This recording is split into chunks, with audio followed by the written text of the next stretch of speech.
Bismillahirrahmanirrahim. Assalamualaikum warahmatullahi wabarakatuh.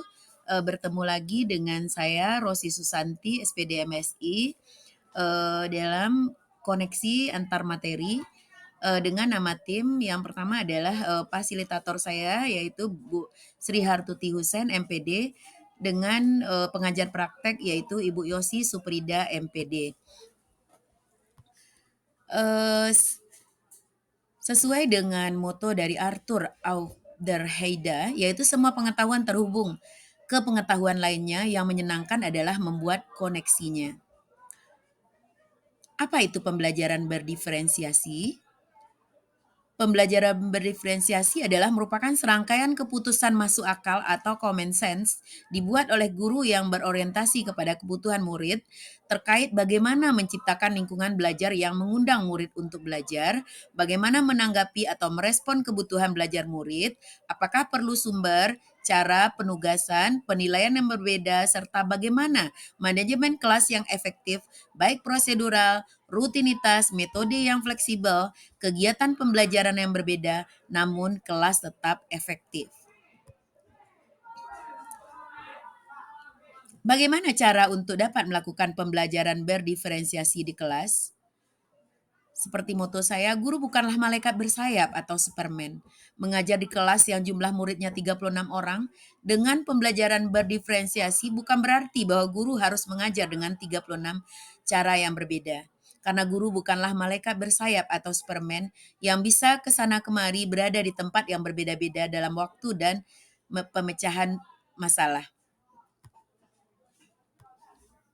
Agar dapat melakukan pembelajaran berdiferensiasi, maka guru harus yang pertama adalah memahami tujuan pembelajaran, mengetahui dan merespon kebutuhan murid, menciptakan lingkungan belajar, mengundang murid untuk belajar, melakukan manajemen kelas yang efektif, melakukan penilaian yang berkelanjutan. Berkaitan dengan kebutuhan belajar murid, guru harus memahami 3 aspek. Yang pertama adanya kesiapan belajar murid atau readiness, yang kedua minat murid, yang ketiga profil belajar murid. Yang pertama kesiapan belajar murid. Mengharuskan guru untuk menilai pengetahuan awal dan menentukan apa yang telah murid ketahui dan di mana murid berada. Yang kedua, minat belajar. Setiap anak pasti berbeda-beda. Minat adalah satu motivator penting bagi murid untuk terlibat aktif dalam proses pembelajaran. Yang berikutnya, profil belajar murid. Adanya lingkungan, adanya budaya, gaya belajar, dan kecerdasan majemuk. Kebutuhan belajar murid dapat diidentifikasikan berdasarkan cara-cara berikut. Yang pertama adalah mengamati perilaku murid, mengidentifikasikan pengetahuan alam, mereview dan melakukan refleksi terhadap praktek pengajar, berbicara dengan guru sebelumnya, membaca rapor murid di kelas sebelumnya, dan menggunakan berbagai penilaian formatif dan diagnostik. Strategi untuk mendiferensiasi pembelajaran ada 3. Yang pertama adalah diferensiasi konten, yang kedua diferensiasi proses, dan yang ketiga diferensiasi produk. Di mana diferensiasi konten adalah berkaitan dengan apa yang kita ajarkan. Konsep, materi, atau keterampilan yang perlu dipelajari berdasarkan kurikulum. Mengidentifikasikan konten bisa dilakukan dengan membedakan pengorganisasian atau format penyampaiannya, bukan mengubah atau menurunkan standar kurikulum. Yang kedua, diferensiasi proses adalah merupakan proses menekankan pada bagaimana memahami atau memaknai apa yang telah dipelajari dengan cara membedakan proses harus dijalani oleh murid. Yang ketiga, diferensiasi produk adalah merupakan bukti yang menunjukkan apa yang murid telah pahami dengan cara membedakan atau memodifikasikan produk sebagai hasil belajar murid, hasil latihan, penerapan, dan sumbangan apa yang telah dipelajari. Berikutnya, adakah keterkaitan antara modul pembelajaran berdiferensiasi dengan modul-modul lain?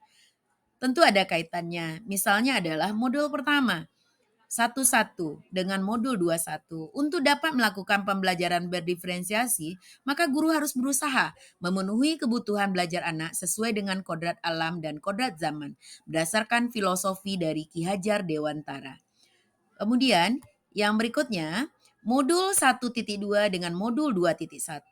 Dalam melakukan pembelajaran berdiferensiasi, seorang guru penggerak harus berpihak pada murid, reflektif, mandiri, kolaboratif, dan inovatif untuk menciptakan pembelajaran-pembelajaran berdiferensiasi agar dapat memenuhi kebutuhan murid.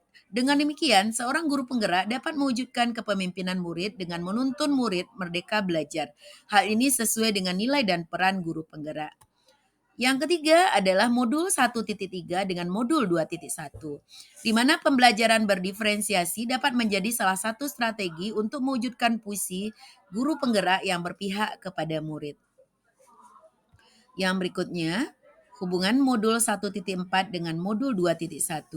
Dalam pelaksanaan pembelajaran berdiferensiasi antara guru dan murid, harus ada kesepakatan kelas dahulu agar proses pembelajaran dapat berjalan dengan baik sesuai dengan nilai-nilai budaya positif. Kemudian kesimpulannya, dari penjabaran koneksi antar materi, maka saya dapat menyimpulkan bahwa pertama, pembelajaran berdiferensiasi sangat erat kaitannya dengan proses pembelajaran yang berpihak pada murid, sesuai dengan filosofi Ki Hajar Dewantara. Yang kedua, nilai-nilai yang melekat pada guru yaitu adanya mandiri, reflektif, inovatif, kolaboratif, dan berpihak pada murid, merupakan komponen utama dalam mewujudkan pembelajaran berdiferensiasi. Murid sebagai subjek pembelajaran yang beragam harus baik melalui visi misi yang baik pula. Demikianlah pemaparan koneksi antar materi modul 2.1. Atas perhatiannya, saya ucapkan ribuan terima kasih. Salam guru hebat, salam guru penggerak. Assalamualaikum warahmatullahi wabarakatuh.